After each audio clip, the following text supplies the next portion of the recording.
Without commitment, you'll never start. But more importantly, without consistency, you'll never finish. It's not easy. If it was easy, there'd be no Kerry Washington.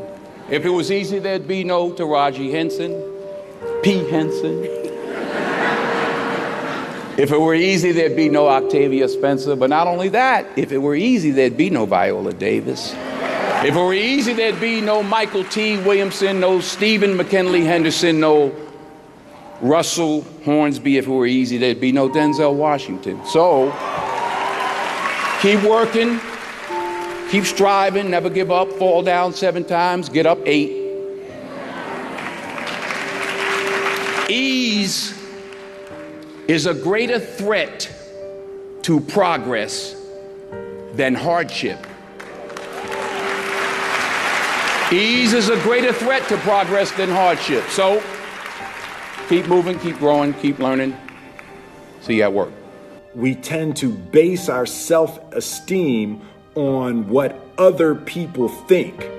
And that's not really self-esteem. Self-esteem is supposed to be how we feel about ourselves. And I was just saying how dangerous it is to allow other people to determine how you're going to feel about you. And it's kind of like looking into a broken mirror. You're going to look in a broken mirror and then change your face to try to look good in this defiled, busted, broken mirror. And it just, other people's opinions is a really shitty way to determine how we feel about ourselves. You'll never see a U-Haul behind a hearse. I'll say it again. You'll never see a U-Haul behind a hearse. Now, I've been blessed to make hundreds of millions of dollars in my life.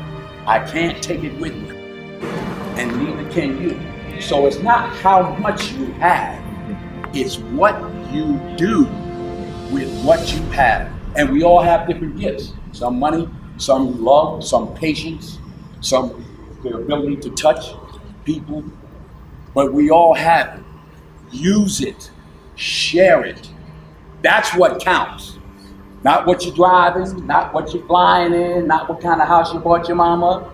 Dreams without goals are just dreams, and they ultimately fuel disappointment. Goals on the road to achievement cannot be achieved without discipline and consistency. I pray that you all put your shoes way under the bed that night so that you gotta get on your knees in the morning. The one thing I'm the most happy about in terms of my career is the fact that I got there with the grace of God, first of all, but short of that, I got there just by working hard, not partying with the right people, not compromising myself in any way or cutting any kind of deals, just by working hard, just by plugging along, sawing wood, as I like to call it. I'm a 20-year overnight sensation. I don't get life mixed up with making a living. I was there for all 4 of my children being born. When the first one was born, I recognized the difference between life and making a living. Their life, our family is life. Acting is making a living. What do you think the biggest difference between doing a play and doing, it's a cliched question, but I'd be interested to know your answer. I think a part of what Viola just said is that you get to dig deeper and you get another day. Right. And you get the energy. Mm-hmm. You do a movie and it's 200 people that are used to it and they don't care and everybody's doing their job and it comes in a theater somewhere and you're picking your nose at home somewhere, clipping your nails. There's no energy. Right. When I was on Broadway 5 years ago with Julius Caesar, I made a decision to sign autographs every night. I don't know what I did. It ain't happening this time, no. Only as I rub my knees, only because my knees are bad, it's hard for me to stand. But. And why did you decide to do that? Well, I wanted to say thank you. It was my way of saying thank you. And the first night, it was like 5,000 people out there. I said, okay, wait a minute. Everybody who has playbills from our show. So, because it was like people were just wandering up the block. I was like, wait a minute. I forgot I'm on, 42nd Street, Times Square. I was like, wait a minute. But honestly, you were signing for weeks. The energy, and I was out there an hour and a half every night, every show. But the energy you got back, the stories, the 5 little old ladies who just drove in from Detroit. And I'm like, well, what y'all doing tonight? They said, we getting back in the car, baby. We got to go back tonight. Wow. And you know, a little 84-year-old lady was like, baby, if I was 3 years younger. Oh, true story. True story. Then we had, and I say this also because I hope it happens with this play. We had some high schools come. We had one school from somewhere, I forgot where, and they were doing Julius Caesar. And some young kid was like, well, you know, my Brutus is a bit different.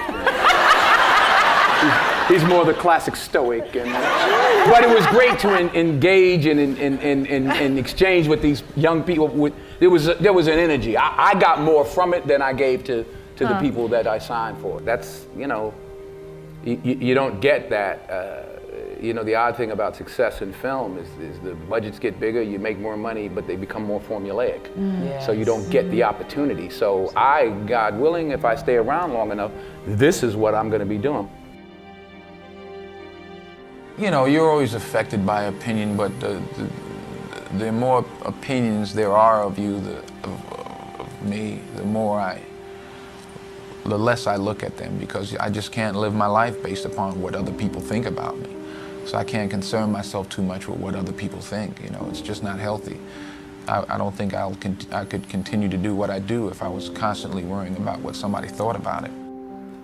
And anything you want good, you can have. So claim it. Work hard to get it. When you get it, reach back. Pull someone else up. Each one, teach one. Don't just aspire to make a living. Aspire to make a difference. You don't have to compromise yourself. You know, if there's something you don't feel good about, then don't do it. The most important choices I've made was to say no. And I've said no many a time to films that I just didn't, especially early on, I just didn't feel comfortable with. There was one script that was brought to me, I called it the They Couldn't Kill. Because they were like, he was accused of raping his wife in the 40s, and they tried to hang him, but he didn't die. And they tried to electrocute him. And they were like, it's a comedy. I'm like, it ain't funny to me. So I actually called Sidney Poitier, who I was fortunate at that time to be able to call. And I said, you know, this movie, I'm sick. And they offered me $600,000 to play the They Couldn't Kill. That's what I called it. I wasn't there. And he said to me, and I'll say this to you, he said, the first 2 or 3 or 4 films you make in this industry, Denzel, will determine how you proceed. He said, I'm not going to tell you what to do, but remember that the first 3 or 4 or 5 films you made will determine how you proceed. I turned it down. I turned the money down. I needed the money. I turned it down. 6 months later, I got Cry of Freedom. So stick to your guns. If you don't feel like you should do it, then don't do it. Because you don't want to be, you don't want to be a negative energy on the set. That's how I feel. So I'm like, you know, I ain't doing this because I'm gonna slap somebody the second day. So I just, you know, it's something. I think the most important decisions you can make as an actress, is saying no. Is saying no. You don't have to take your clothes off. If you don't want to, then don't do it. Number 1, put God first. Put God first in everything you do. Everything that you think you see in me, everything that I've accomplished, everything that you think I have, and I have a few things, everything that I have is by the grace of God. Understand that. It's a gift. In everything you do, if you think you want to do what you think I've done, then do what I've done.